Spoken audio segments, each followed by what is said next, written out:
Want to know what's new with the Silicon Valley real estate market? Stay tuned for my May 2026 update using the very latest data from April sales.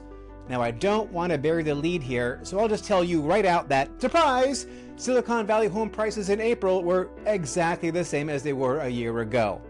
So is there anything new at all with the Silicon Valley real estate market?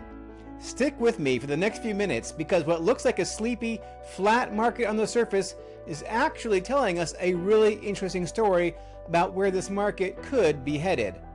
And if you've owned your home in Silicon Valley for a long time, that story matters a lot more to you than it does to anyone else, because more of your net worth is sitting in this market than anyone else's.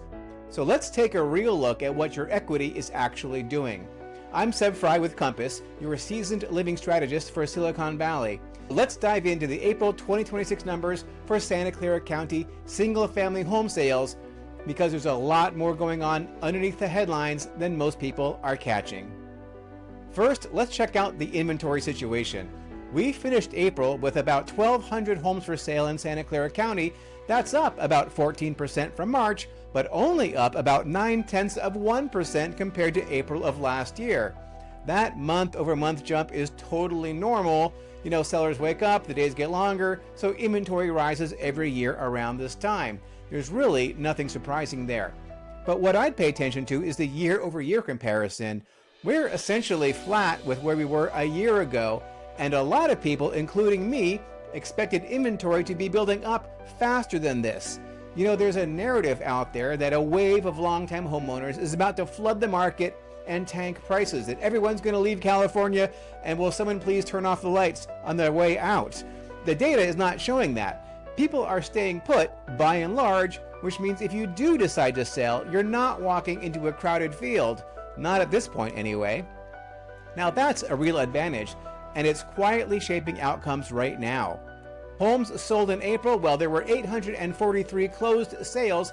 Now that is up about 15% from March, but only up about 0.4% from April of last year.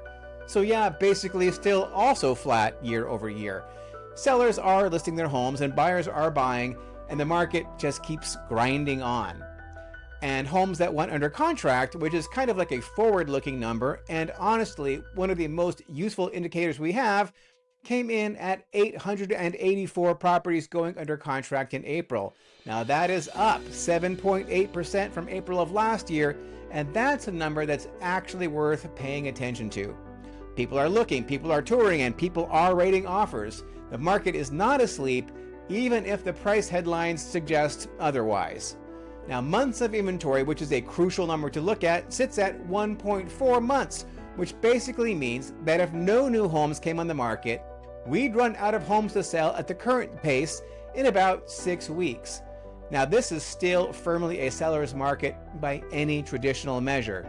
So just for context, a balanced market is usually somewhere between 3 and 4 months of inventory here in Silicon Valley, so we are nowhere near a balanced market, and that explains how we're maintaining pricing even in the face of these stubbornly high interest rates. But, and this is worth noting, median days on market crept up to 11 days, which is up about 23% from March and up 10% from April of last year. Now 11 days is still a very fast market, so nobody needs to panic. But if you ask me, that number is well within the margin of error, and I really wouldn't read anything into it at all. Just keep in mind that the market isn't really accelerating appreciably despite the higher pending sale count this year versus last. And now we get into the most interesting part, which is what's happening with prices.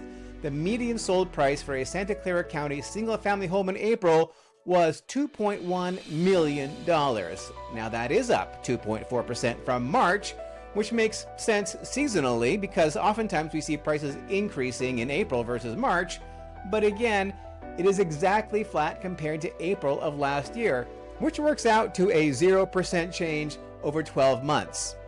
Now, for a market that has appreciated reliably for decades, that's a really notable data point. If you bought your home 30 or 40 years ago, you've watched this market double, triple, and double again. A flat year is a small comma in a very long sentence.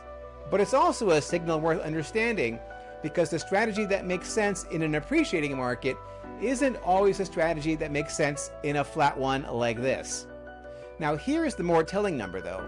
The median price per square foot came in at $1,128, which is down 3.1% from March and also down 2.7% from a year ago. So while the median sold price is technically flat, when you account for the size of the homes that are actually changing hands, prices have softened just a bit. Buyers are getting a little more square footage for their money than they were last spring. The market is not crashing, very far from it, but it certainly isn't galloping up. Far from that too. So why? What's actually pulling on this market right now? Well, there are three things and they're all connected to each other. First, of course, the tech economy. You've probably seen the headlines because they've been everywhere this year. Layoffs at Amazon, Meta, Salesforce, Oracle, Intel, and a long list of others. The San Jose Mercury News ran a piece this week asking whether those job losses are starting to nudge homeowners to put their houses on the market.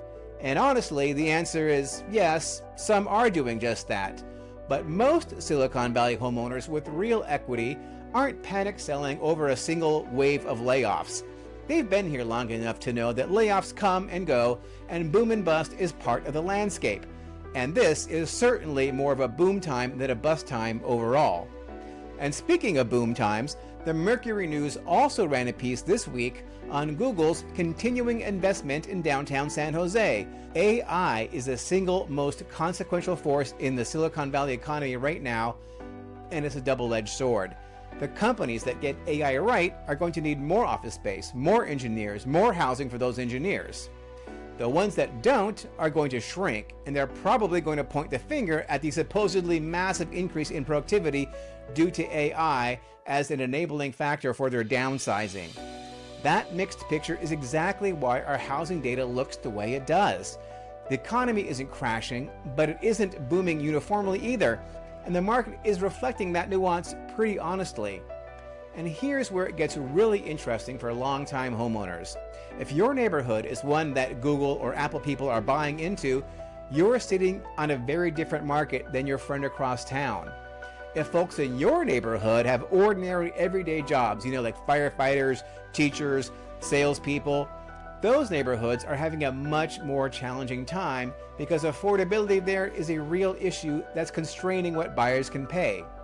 The headline numbers for the county hides enormous variation block by block. Knowing where your specific home sits in that picture is worth real money.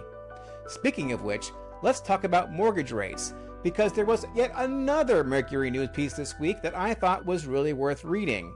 The framing was that falling mortgage rates may actually signal economic distress, not strength, and that's a perspective that most buyers and sellers don't think about.